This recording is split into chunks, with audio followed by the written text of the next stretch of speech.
नमस्कार मित्रों, BBS news power के न्याय मित्र भारत की बात में आप सबका स्वागत। बीबीएस न्यूज पावर का ये प्रोग्राम बराबरी, भाईचारा, सहभागिता को सर्वांगीण विकास का बुनियादी आधार बनाना, यह एक कारवां है, यह एक मिशन है जिसकी बात किए बगैर सामाजिक न्याय की बात कभी व्यवहारिक हो ही नहीं सकती। इसलिए आइए हम सब मिलकर ले एक संकल्प।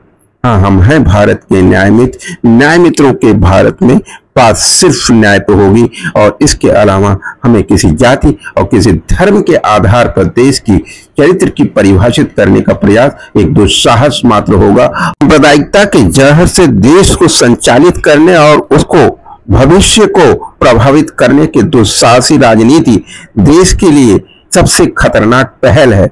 इस पहल को रोकना है तो सामाजिक न्याय की व्यवहारिकता का एक रास्ता होगा। वह रास्ता सिर्फ न्याय मित्र का हो सकता है। क्या आप साहस है कि आप न्याय मित्र बनने को तैयार हैं? तो ही भारत बदल सकता है। सामाजिक न्याय स्थापित करने के लिए, सामाजिक न्याय, आर्थिक न्याय और राजनीतिक न्याय की लड़ाई को मजबूत करने के लिए चंद्रजीत यादव जैसे किसी व्यक्तित्व या नेतृत्व की जरूरत है। ये कोई खुशी की बात नहीं है, ये हमारी कमी है कि हमने कालांतर में चलकर लड़ाई को इतना पीछे छोड़ दिया कि आज इसको पुनः चंद्रजीत यादव जी की जरूरत महसूस होने लगी। आज जो हमारी ये इन तमाम शक्तियों सर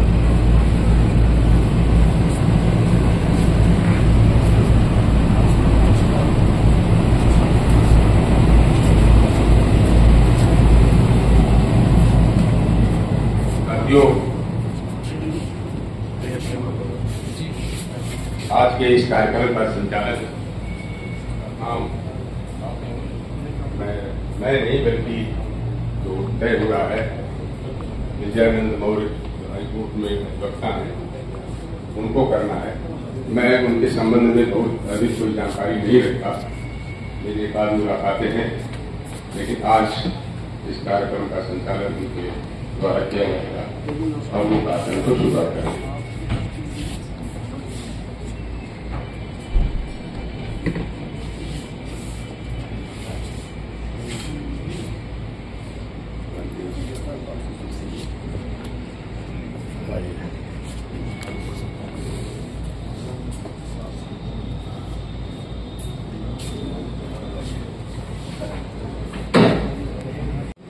हमारे बाबूजी भाई चंद्रपाल सिंह यादव जी से मैं काफी प्रेरणा लेता था, क्योंकि हम लोग जब सामाजिक न्याय समिति में जब वहां पे आदरणीय राम कुमार बाबू जी को संचालन करने का मौका मिला नेहरू भारत, क्योंकि आज बहुत सौभाग्य का दिन है। हम लोग आदरणीय चंद्रजीत यादव जी की आदरणीय बाबू जी के चरणों में अपने श्रद्धा सुमन समर्पित करता हूँ, अर्पित करता हूँ और सीधे बिना किसी भूमिका के आदेश हुआ है कर्ता के लिए, तो मैं पंक्तियों से जोड़ने की कोशिश करता हूँ। जैसा कि सामाजिक न्याय के लिए आजीवन आप लड़ते रहे, ज्ञान के उजाला बहुत अंधेरा है, ज्ञान के उजाला बहुत अंधेरा है, मिलकर सब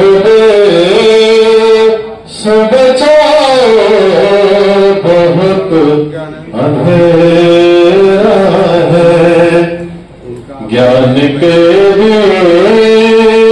उजाला बहुत अंधेरा है, मिलकर सब बचाओ बहुत अंधेरा। हम लोग के सामाजिक न्याय आजादी और जो है हमारे बीच में दयाराम यादव साहब एडवोकेट आए भी हैं, जो इसके पूर्व वो अध्यक्ष हुआ करते थे बार के। मैं स्वागत करता हूँ, आदरपूर्वक चाहता हूँ कि आप मंच पर आ जाए।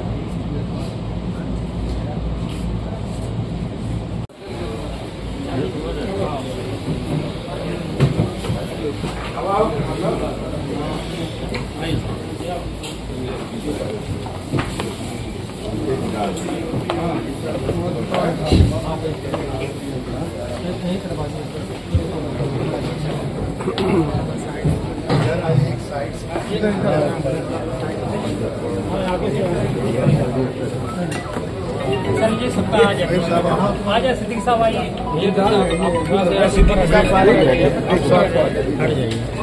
एडवोकेट साहब ऊपर आइए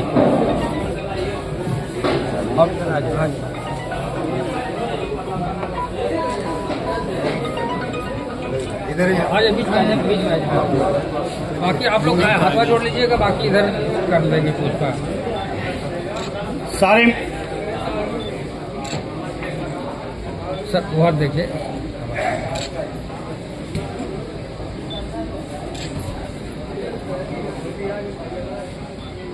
ठीक है थैंक यू सर। हमारे अधिवक्ता जोहार सैनी जी आप लोग सुनिए मुखारविंद बाबू जी की बात। और संचालक महोदय के साथ साथ मंच पे भी उपस्थित सभी लोगों का मैं धन्यवाद करता हूँ।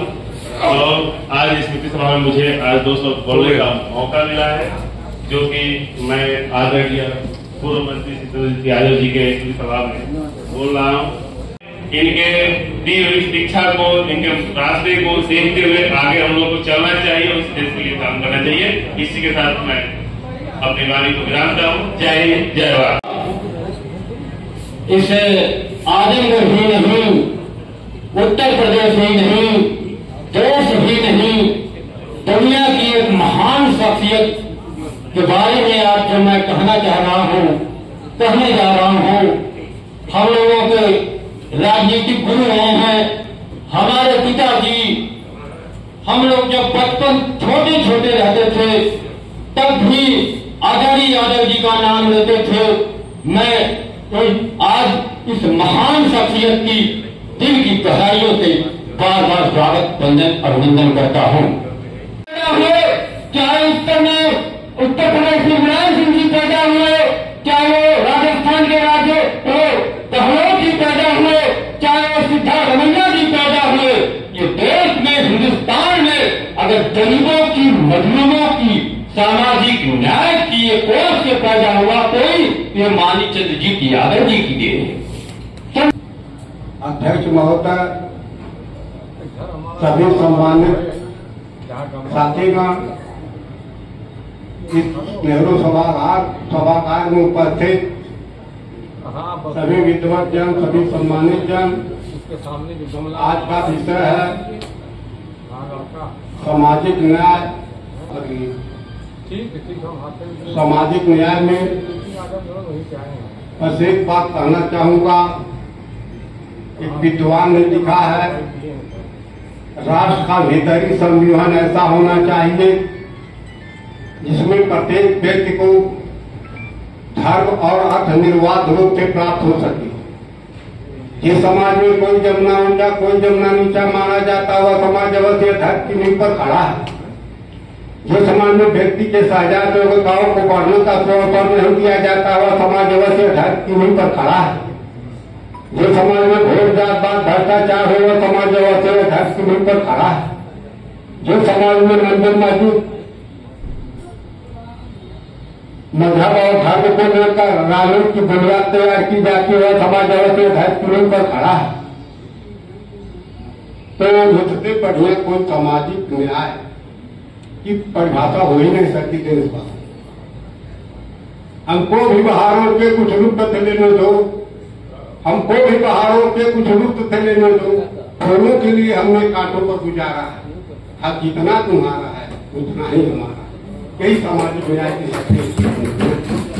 एक कविता बता दूं, वो भी सामाजिक न्याय के तरफ प्रेरित करके कवि ने लिखा है, वह सुबह की तलाश कर रहा है, वह सुबह कभी कब आएगी, वह सुबह कभी कब आएगी।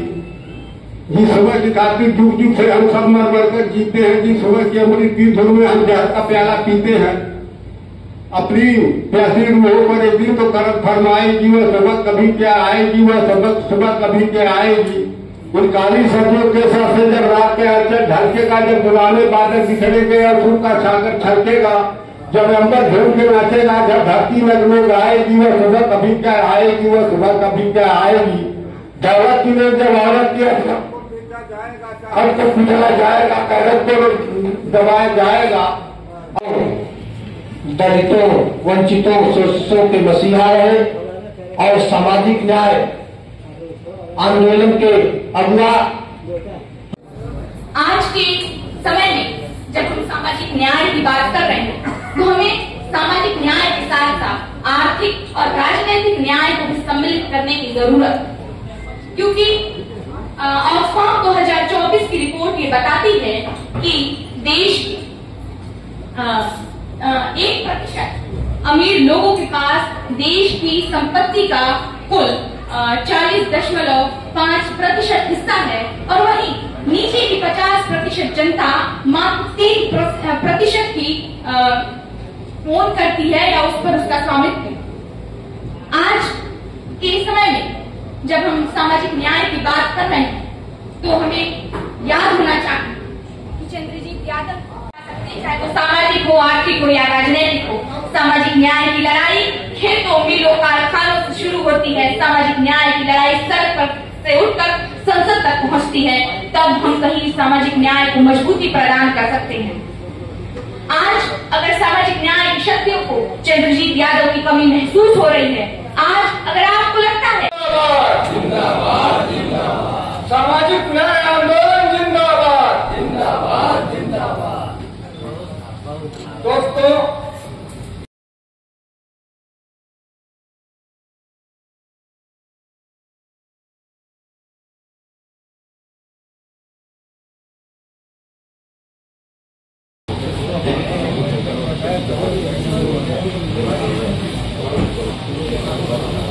आधारित अध्यक्ष मंडल का मंच पर बैठे हुए सभी महानुभाव साथियों,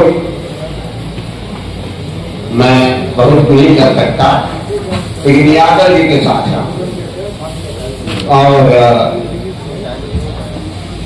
यादव जी बहुत कार्य अचानक जिस समय उनका लड़का पैदा हुआ उसी समय मेरा लड़का भी पैदा हुआ। मेरा लड़का चला गया सोवियत रूस, यादव जी खा गया। साथियों, मेरा बहुत और यादव जी मैं क्या करूं, और अचानक मैं यहां बहुत दुख के साथ जिस समय चंद्रजीत यादव जी के इस वित्त सभा में उपस्थित हुए हैं, मैं सर्वप्रथम उनके चरणों में अपना श्रद्धा सुमन अर्पित करता हूं। तत्पश्चात इस कार्यक्रम की अध्यक्षता करते हुए अध्यक्ष महोदय और मंचासीन समस्त विद्वज्जन और इस सभागार में उपस्थित साथी, चूंकि जो विषय रखा गया है यह बहुत बड़ा विषय है, अपने आप में बहुत कुछ समेटा हुआ है। और चाचा जी जब हमसे बातचीत कर रहे थे और उन्होंने जब कहा कि आपको इस विषय पर बातचीत रखनी है, तो मैंने कहा कि अभी हम लोग सीख रहे हैं, पढ़ रहे हैं, समझ रहे हैं चीजों को, और उतनी व्यापक तौर पर जो है इस विषय पर गहरी पैठ नहीं है कि हम लोग इस पर बातचीत कर पाए। लेकिन अब तक इस विषय पर उस तौर से, जिस तौर से बातचीत आनी चाहिए थी, उस तौर से बातचीत आई नहीं है। ये शायद खेल का भी प्रश्न है। दूसरा यह है कि चंद्रजीत यादव जी आजादी के बाद जिस तरीके से भारतीय सामाजिक संरचना में जो गैर बराबरी मौजूद थी और जो तमाम तरह की गैर बराबरी है, उस गैर बराबरी में सामाजिक न्याय की कितनी जरूरत महसूस कर रहे थे उस जमाने में, उसे लेकर वो लड़ाई लड़ रहे थे। इस बात को समझने और जानने की जरूरत है। और आप इस बात को समझिए कि मैं भारतीय सामाजिक संरचना की बात नहीं कर रहा हूं, बल्कि वैश्विक सामाजिक संरचना की अगर आप बात करें तो आप इस बात को जान पाएंगे कि हर समाजों में अन्याय मौजूद रहा है और उसके अलग अलग रूप रहे हैं। और अगर आप बेसिकली भारत में देखा जाए तो जो गैर बराबरी है वो जाति के आधार पर है, लैंगिक आधार पर है, तमाम तरह से कोई गैर बराबरी मौजूद है। और आप समझिए कि मैं चूंकि चीजों को अलग अलग व्याख्या करने में विश्वास करता हूं, और चूंकि वर्तमान परिदृश्य को लेकर बातचीत करनी है तो मैं थोड़ा सा पीछे लेकर जाऊंगा आपको। आप समझिए कि प्राचीन समय में जब महात्मा बुद्ध जब 4 आर्य सत्यों की बात कह रहे थे और उन्होंने एक बड़ी महत्वपूर्ण बात कही, उन्होंने कहा कि दुख है, तो मुझे लगता है कि इस पर विचार करने की जरूरत है। यह दुख कैसा दुख है, यह दुख किन वजहों से है, तो बड़े स्पष्ट तौर पर अगर आप विचार करें तो आप समझ पाएंगे कि यह दुख उन तमाम मुट्ठी भर लोग जो संसाधनों पर कब्जा करके बैठे हुए हैं, चाहे इस जमाने में चाहे उस जमाने में, उनके द्वारा जो हाशिए पर जो ढकेल दिए गए लोग हैं, वो मुट्ठी भर लोग द्वारा दिया गया दुख है। और उस दुख को दूर करने के लिए, जनता को गोलबंद करने के लिए एक लड़ाई उस जमाने में लड़ी गई। और उसके बाद आप चलिए उन कारणों की पड़ताल करिए, तो बार बार मैं उस बात को कह रहा हूं कि वो मुट्ठी भर लोग उस जमाने भी मौजूद थे और इस जमाने भी मौजूद हैं, और इस देश की इस तमाम वैश्विक संपत्तियों संसाधनों पर उनका एक अधिकार है। और उनसे अगर हमारी लड़ाई नहीं होती है, हमारा संघर्ष नहीं होता है, तो मुझे लगता है कि चंद्रजीत यादव जी जिस लड़ाई को आगे ले जाना चाहते थे वो लड़ाई आगे नहीं बढ़ पाएगी, वो लड़ाई अवरुद्ध हो जाएगी। और उसके बाद आप समझिए कि जो पूरी की पूरी भारतीय सामाजिक संरचना में जो गैर बराबरी की खाई है, उस गैर बराबरी की खाई को रेखांकित करते हुए तमाम ऐसे विद्वानों ने अपनी बात कही है। आप थोड़ा सा मैं रेखांकित करते हुए आगे बढ़ूंगा। संत रैदास जिसकी बात करते हैं, जिसकी चर्चा करते हैं कि ऐसा चाहूं राज में जहां मिले सबन पवन, छोट बड़े सब संबसे, रैदास रहे प्रसन्न। तो यह जो समानता की क्योंकि कहानी अभी बनाया हूं, तो हो सकता है कि चीजें न बैठे, और जो इतिहास पढ़े हैं लोग, वो हो सकता है कि इस पर टिप्पणी करने की इतिहास के साथ छेड़खानी कर रहा हूं मैं, तो ऐसा कुछ नहीं है। कहानी का मतलब ही कल्पना होती है, तो उसको सीरियसली लेने की जरूरत नहीं है, लेकिन दूसरे अर्थों में सीरियस लेने की जरूरत भी है। हम सदियों से एक बहुत बड़े झूठ को मानते हुए चले आ रहे हैं, वो है ईश्वर। पीढ़िया की पीढ़िया खत्म हो गई, लेकिन हम जान ही नहीं पाए कि ईश्वर है ही नहीं। तो जिस तरह आपने मान के चल अब तक बुलाना है कि ईश्वर है, उसी तरह मान लीजिएगा कि कहानी भी सच है। तो ये कहानी है अंधियारपुर कबीले की। ये उस दौरान की बात है जब आग की खोज तो हुई थी, मगर प्रकाश से आदमी अनभिज्ञ था।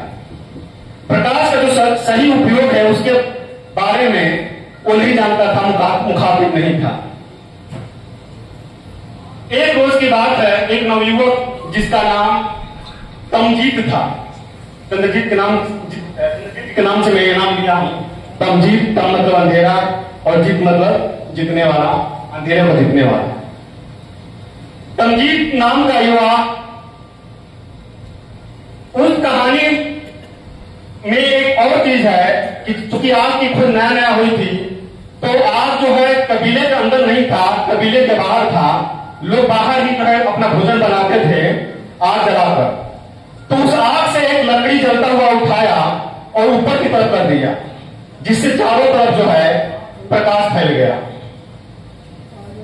प्रकाश फैला और इस खोज को जब लोगों के बीच में गया वो लेकर, तो लोग उसका विरोध करने लगे कि तुम आग से खेल रहे हो, क्योंकि आग उस समय लोगों के लिए डरावना था, इसलिए वो लोग विरोध कर रहे थे। कारण यह भी है कि जब लोगों को अंधियारे में अंधकार में रहने की आदत हो जाती है, तो प्रकाश से उसको डर लगता है, उनको डर लगता है। और इस कहानी में भी यही हो रहा था कि जो लोग बरसों से अंधेरे में रह रहे थे, प्रकाश से डर रहे थे। सर्वप्रथम स्वर्गीय चंद्रजीत यादव जी के चरणों में श्रद्धा सुमन अर्पित करते हुए अपनी बात को रखना चाहूंगी आप सभी लोगों के बीच। स्वर्गीय चंद्रजीत यादव जी के जीवन का उद्देश्य यही था कि सामाजिक न्याय की लड़ाई अनवरत चलती रहे, और सामाजिक न्याय की लड़ाई अनवरत इस समय नहीं चल रही है। और क्यों नहीं चल रही है उसके बारे में मैं थोड़ी सी चर्चा कर रही हूँ। क्योंकि सामाजिक न्याय की लड़ाई को लड़ने वाले जो लोग, अभी पूर्व के वक्ता ने कहा था कि युवाओं को उसकी बात पर थामनी पड़ेगी। हम नहीं लड़ सकते, हम बुजुर्ग हो गए। लेकिन जो युवा सामाजिक न्याय की लड़ाई लड़ रहे हैं, हम उनका कितना सहयोग कर रहे हैं, थोड़ी सी चर्चा परिचर्चा इस पे भी होनी चाहिए। आजमगढ़ जिले की बात कर ले तो तमाम ऐसे युवा हैं जो सामाजिक न्याय की लड़ाई लड़ रहे हैं, तमाम संसाधनों की कमी में लड़ रहे हैं, लेकिन सत्ता पक्ष के खिलाफ बोल रहे हैं, लिख रहे हैं, आंदोलन कर रहे हैं। सत्ता पक्ष तो उनका दुश्मन है ही, न जाने कितने मुकदमे उनके पर अनायास ही लाद दे रहे हैं और जेलों में बंद कर दिए जा रहे हैं। लेकिन फिर उसके बाद जो लोग यहाँ से कह रहे हैं कि नहीं सामाजिक न्याय की लड़ाई होना चाहिए, लड़ना चाहिए सबको, वही लोग उनके पीछे खड़े होकर उनका समर्थन नहीं कर रहे हैं। कोई मतलब नहीं है कि जो सामाजिक न्याय की लड़ाई लड़ रहा है, अगर वो आज जेल में है तो उसके लिए कितनी मदद की जाए, कितने मददगार हैं हम, कोई मतलब नहीं है।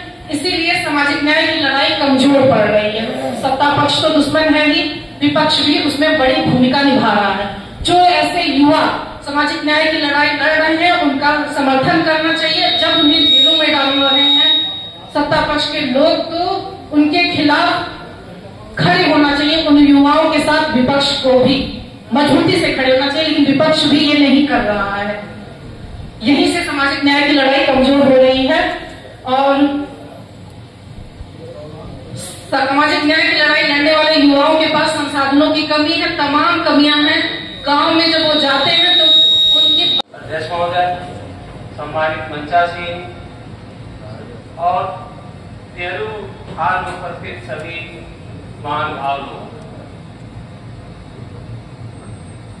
त्रैलोक्य से न्यायी काशी के उत्तर में अवस्थित भगवान बुद्ध के प्रथम उपदेश स्थली सारनाथ से आया आपका बेटा, आपका अनुज, आप सभी लोगों का हार्दिक वंदन, अभिनंदन, अभिवादन करता है।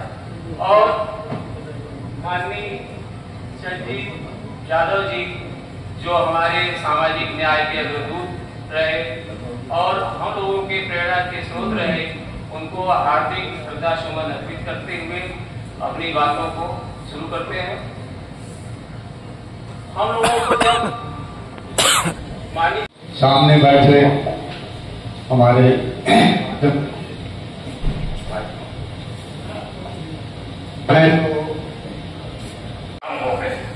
आप सबको प्रणाम करना चाहता हूँ।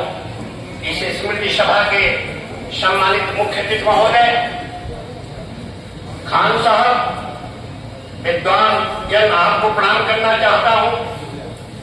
आजमगढ़ जनपद के सम्मानित समाजवादी पार्टी के जिला अध्यक्ष, हम लोगों के नेता आदरणीय होता यादव जी, पूर्वांचल की पहचान अतरौलिया के सम्मानित विधायक डॉक्टर संग्राम यादव जी, हमारे बीच में कांग्रेस के वरिष्ठ जन आदरणीय चंद्रपाल यादव जी, बेलाल साहब, हमारे मुबारकपुर के सम्मानित यशस्वी विधायक अखिलेश यादव जी, कुछ किया।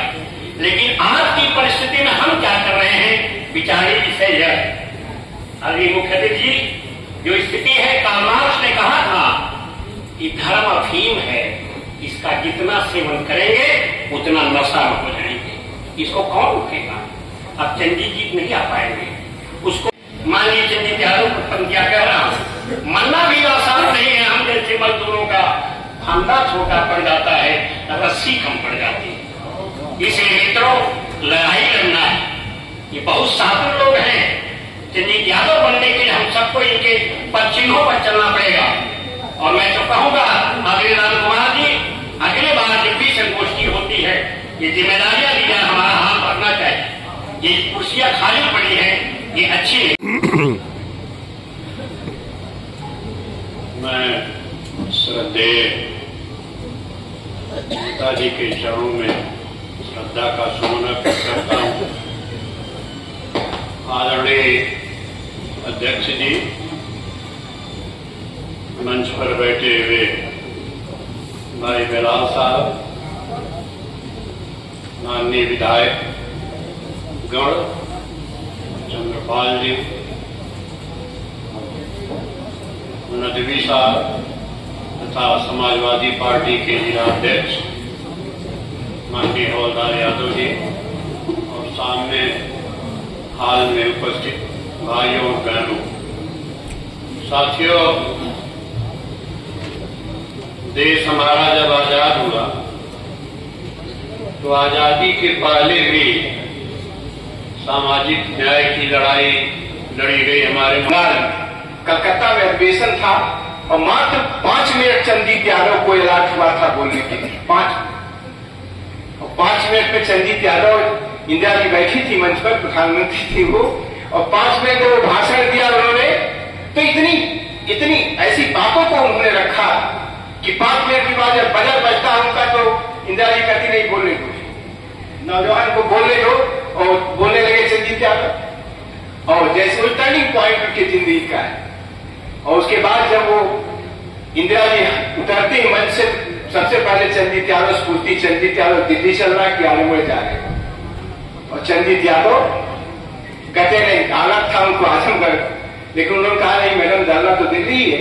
तो उन्होंने कहा तो मेरे हवाई जहाज में चलना, और हवाई जहाज में बैठा देती है उनको। और कलकत्ता से दिल्ली तक की जो हवाई यात्रा का सफर है वही चंदीप यादव को राजनीति के शिखर पर पहुंचाता है। इसलिए उनको शिखर पहुंचाता है क्योंकि इस बीच जो डायलॉग हुआ, उन्होंने कांग्रेस पार्टी को जो प्रोग्राम दिया, कहा मिसेस गांधी जी, इस पे आपको काम करना पड़ेगा, तब हमारे देश में कांग्रेस पार्टी मजबूत होगी। और आप सभी जानते हैं चंदीप यादव असूल की राजनीति करते थे। आज सबसे बड़ा खराब दौर चल रहा राजनीति का कि वसूल की राजनीति, सिद्धांत की राजनीति खत्म। सिद्धांत तो कोई बात ही करना नहीं चाहता, सब चाचुकार की राजनीति कर रहे हैं। यस मैन बन करके, चाहे वो एमपी हो चाहे एमएलए हो, किसी न किसी अपने नेता का यस मैन बन के रहना चाहता। कट सत्य कहने में साथियों में कोई इतराज नहीं। एक तरफ थे, लेकिन मात्र चंद्रजीत यादव अकेले एक ऐसे व्यक्ति थे जो किसानों के मसीहा चौधरी साहब को प्रधानमंत्री बनाए थे। पूरी कांग्रेस पार्टी 2 फाक में थी, लेकिन दोनों कांग्रेस को एक करके चौधरी साहब को समर्थन दिए, चौधरी साहब प्रधानमंत्री बने। यह देश के इतिहास में पहली थी बात कि कोई किसान का लड़का, कोई किसान का नेता देश का प्रधानमंत्री बना। सरकार चौधरी साहब की भी गिर गई। सन 1980 में लोकसभा का पुनः चुनाव हुआ। उस समय तमाम लोहियावादी, अम्बेडकरवादी, तमाम विचारों के लोग पुनः एक मंच पर हुए। माननीय चंद्रजीत यादव, जॉर्ज फर्नांडिस साहब, माननीय मुलायम सिंह यादव, माननीय कर्पूरी ठाकुर, ऐसे तमाम लोहियावादी और अम्बेडकरवादी लोग एक मंच पर थे। लवजू साहब मंच पर बैठे, समाजवादी पार्टी के अध्यक्ष हवलदार जी, सिद्दीकी साहब, भाई संग्राम जी, डॉक्टर नंदन जी, दयाराम जी, इनकी नेतृत्व क्षमता हमने इनको लोकसभा में भी सुना, लोकसभा के बाहर भी सुना। मैं कम्युनिस्ट पार्टी तो नहीं, कांग्रेस में इनके साथ रहा, लगातार रहा। बहुत सारे साथी ऐसे हैं जो इनके साथ उन दिनों को नहीं रहे। और बात जब होती है तो एक चीज का ध्यान देना चाहिए कि हम पुरानी बात कर रहे हैं तो बात सही है कि नहीं है। हमारे साथी छुट नहीं है, चले गए। किसी ने बताया योजना आयोग के अध्यक्ष थे पंत, जबकि इधर थे गहलोत जी, उस वक्त उस कांग्रेस के अध्यक्ष थे राजस्थान के। ये सब बातें बहुत पुरानी बातें हैं, उसको करने की जरूरत भी नहीं है। एक चीज मैं कहता हूँ, चंद्रजीत यादव की सोच कि आपसी भाईचारा बना रहे, गरीबी अमीरी का फासला कम हो, अन्याय का अंत हो, यही उनकी सोच थी। कहता हूँ और सदैव मेरे दिल में ये बसते हैं। आज तो याद करने का दिन है, ये मैं रोज याद करता हूँ। उतना मैं याद करता हूँ। तो ये 7 से 18 में साथ रहा हूँ, उसके बाद रामराज जी के साथ रहा हूँ। इसका मुझे करना के नेताओं के साथ रहने का अवसर मिला, इसके साथ मेरी बात समाप्त करता हूँ। स्वर्गीय चंद्रजीत यादव की पुण्यतिथि के अवसर पर आयोजित इस गोष्ठी के सम्मानित मुख्य अतिथि डॉक्टर साहब हम लोगों के बीच में इसका सम्मान बढ़ाने के लिए उपस्थित मुबारकपुर के विधायक आदरणीय अखिलेश यादव जी चले गए थे और वहां भी उन्होंने अपने आक्रामक व्यक्तित्व से उन्होंने विधानसभा को इतना ज्यादा प्रभावित किया था कि बाद में सब उनको जाकर के लोकसभा का टिकट मिल गया और यहां से जैसा कि सभी लोग साथी में दोहराना 4 बार एमपी रहे हो यहां से। लेकिन उन्होंने जो सियासत की वो विचारधारा को लेकर के कांग्रेस में गए थे तो कोई ऐसा शख्सियत मुझे नहीं है राजनीति में दिखाई देता जो अपनी विचारधारा से पूरी कांग्रेस की पार्टी की विचारधारा को बदलते और उन्होंने यही काम किया कि कांग्रेस पार्टी की जो विचारधारा थी उसको उन्होंने बिल्कुल ही समाजवादी पैटर्न पे ले आए। जैसा साथी कह रहे थे हमारे प्री विपक्ष का सवाल था, गरीबी उन्मूलन का सवाल था, बैंकों के राष्ट्रीयकरण का सवाल था, सब चंद्रजीत यादव की उस चाहे वो भूमि के नियम कानून के की बात थी, वो सब के कुल ले आए थे चंद्रजीत यादव। और आपसे बताऊं कि आप कहेंगे कि चंद्रजीत यादव ऐसे कैसे देश की राजनीति में छा गए और इंदिरा गांधी के नाक के बाल हो गए, युवा तुर्क के रूप में कैसे मारे गए और इंदिरा जी जो कहते थे वो मान जाती थी, इतने निकट कैसे इस बड़ी सियासत में पहुंचे हो जहां एक गांव का लड़का निकल करके वहां तक कैसे पहुंचा। तो साथियों कभी कभी हम लोग पूछते थे उनसे कि यादव जी आप कैसे वहां तक पहुंच गए, तो कहते थे कि देखो उनके जीवन का एक अधिवेशन हुआ था कांग्रेस कमेटी का बंगाल में, कलकत्ता में अधिवेशन था और मात्र 5 मिनट चंद्रजीत यादव को अलॉट हुआ था बोलने के लिए। 5 मिनट में चंद्रजीत यादव, इंदिरा जी बैठी थी मंच पर, प्रधानमंत्री थी वो, और 5 मिनट में वो भाषण दिया उन्होंने, तो इतनी ऐसी बातों को उन्होंने रखा कि 5 मिनट के बाद जब बजट बजता उनका तो इंदिरा जी कहती नहीं बोलने दो, नौजवान को बोलने दो, और बोलने लगे चंद्रजीत यादव और जैसे वो टर्निंग पॉइंट उनकी जिंदगी का है। और उसके बाद जब वो इंदिरा जी उतरते ही मंच से सबसे पहले चंद्रजीत यादव स्फूर्ति, चंद्रजीत यादव दिल्ली चल रहा है कि आजमगढ़ जा रहे हैं, और चंद्रजीत यादव कहते नहीं हालत था उनको आजमगढ़, लेकिन उन्होंने कहा नहीं मैडम जाना तो दिल्ली है, तो उन्होंने कहा तो मेरे हवाई जहाज में चलना, और हवाई जहाज में बैठा देती है उनको, और कलकत्ता से दिल्ली तक की जो हवाई यात्रा का सफर है वही चंद्रजीत यादव को राजनीति के शिखर पर पहुंचाता है। इसलिए उनको शिखर पहुंचाता है क्योंकि इस बीच जो डायलॉग हुआ, उन्होंने कांग्रेस पार्टी को जो प्रोग्राम दिया, कहा मिसेस गांधी जी इस पे आपको काम करना पड़ेगा, तब हमारे देश में कांग्रेस पार्टी मजबूत होगी। और आप सभी जानते हैं चंद्रजीत यादव असूल की राजनीति करते थे और यही कारण है कि आज, और चंद्रजीत यादव कट शब्द बोलने में कोताही नहीं करते थे, अगर करते तो अगर दूरदर्शी नहीं होते तो सामाजिक न्याय, जब उस समय कोई जानता भी नहीं था सामाजिक न्याय क्या है, तो उस समय चंद्रजीत यादव सामाजिक न्याय हमारा जन्मसिद्ध अधिकार है, ये स्लोगन उन्होंने लिखा था। हम लोग पूछते थे सर ये सामाजिक न्याय क्या है, तो संविधान की धारा को पढ़ करके बताते थे देखो सामाजिक न्याय क्या है। जब तक इस देश में वो उनकी परिकल्पना वो सोचते थे कि पेरियार, फूले, साहू जी महाराज, नारायण गुरु और अंबेडकर के सपनों का जो सपनों का जो समाज है, उसकी जो परिकल्पना है उसको देखना चाहते थे। इसलिए वो सामाजिक न्याय की अवधारणा को लेकर उस समय राजनीति में अगर दूरदर्शिता किसी को मुझे समझ नहीं आता कि चंद्रजीत यादव जैसा दूरदर्शी राजनीति कोई हुआ होगा, पकड़ लेते थे।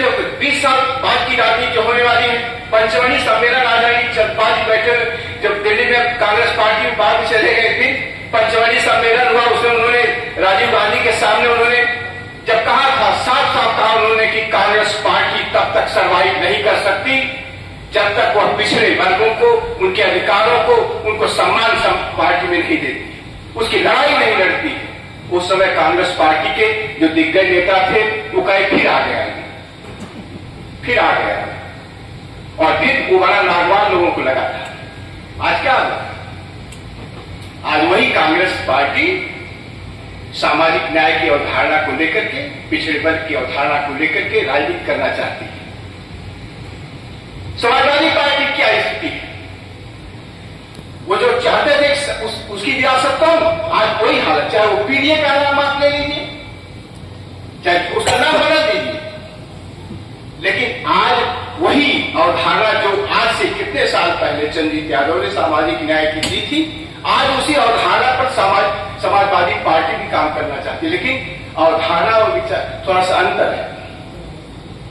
आप सिर्फ सत्ता के लिए अगर जोड़ तोड़ कुछ करके आप काबिज होना चाहते हो, ये अलग बात है, लेकिन सामाजिक परिवर्तन, आर्थिक परिवर्तन और शैक्षिक परिवर्तन कैसे होगा, इसकी जब तक आप लड़ाई नहीं लड़ी जाएगी तब तक वो सत्ता से जोड़ तोड़ करके आप इसको नहीं प्राप्त कर सकते। इसे जरूरत साथियों है कि लड़ाई लड़ने की जरूरत है।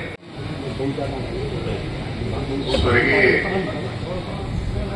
चंद्रजीत यादव जी की स्मृति सभा में उपस्थित और आज के कार्यक्रम के अध्यक्ष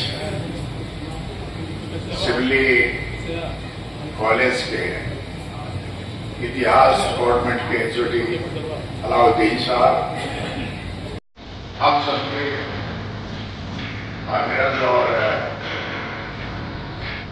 उर्दू अकेडमी जो हमारी सबसे बड़ी संस्था है दुनिया की